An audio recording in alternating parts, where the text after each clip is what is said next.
At the north end of Cape Breton is a place described as where the mountains meet the sea. A place where the Atlantic surf hits sheer rock walls that can rise hundreds of meters. This is Cape Breton Highlands National Park, 951 square kilometers of deep river valleys, rocky gorges, and soaring cliffs topped by expansive plateaus. Most of the park is covered in boreal forest. But atop those plateaus, which can reach 518 meters above sea level, it's a whole different world. Here you can find pockets of ecosystems more like an Arctic tundra. So how did these highlands get here in the first place? At this point, it may sound like a familiar story if you've been following this whole geological exploration of the East Coast.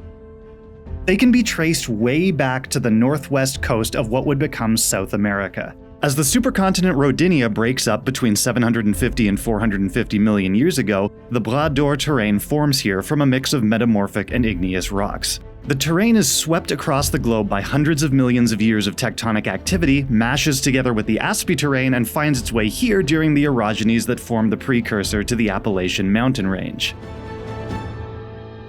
And those mountains are another feature that keeps popping up. And no surprise, the Appalachians are one of the defining geological events of the east coast of North America. But now, from atop the Cape Breton Highlands, I think it's high time to look back and really appreciate the extent of them. Here is the range of what we currently call the Appalachians, but today they are relative foothills of their former glory. If we rewind the clock back 295 million years or so, these are the Central Pangaean Mountains. Now we can see exactly how far this one geological feature really stretches and how connected it makes a lot of disparate landmasses today. If you know what you're looking for, you can find rock formations linking this one great mountain chain from the Florida Panhandle to Western Africa to the Scottish Highlands to Norway, Greenland, and of course, Cape Breton. We can see that the Central Pangaean Mountains ran straight through Nova Scotia. Since then, erosion over the Mesozoic era has seriously sanded down that once mighty mountain range, but the Cape Breton Highlands still stand as a bit of a surprising exception. And a geological map of the area can tell us why. While much of the bedrock of the island is sedimentary, if you'll recall, the terrains that make up the highlands are a defiant mix of igneous and metamorphic. And as we learned exploring Nova Scotia's granite batholith last time, these types of rock are way more resistant to erosion. So as the rest of the province was scoured down, the Cape Breton Highlands held firm, leaving us with their soaring cliffs, beautiful plateaus, and one more mystery.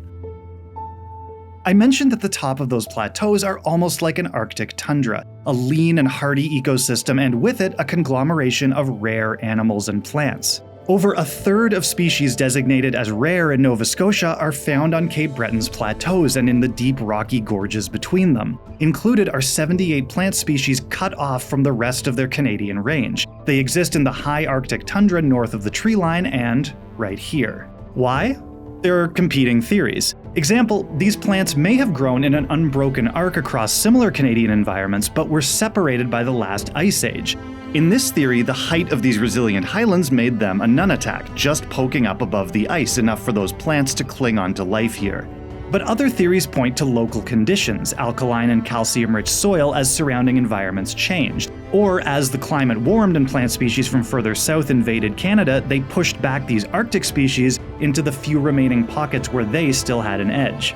The debates raged since at least 1925, but whatever the reason, the geology of Cape Breton's highlands have given us this incredible place where the mountains meet the sea, topped with a veritable lost world to explore.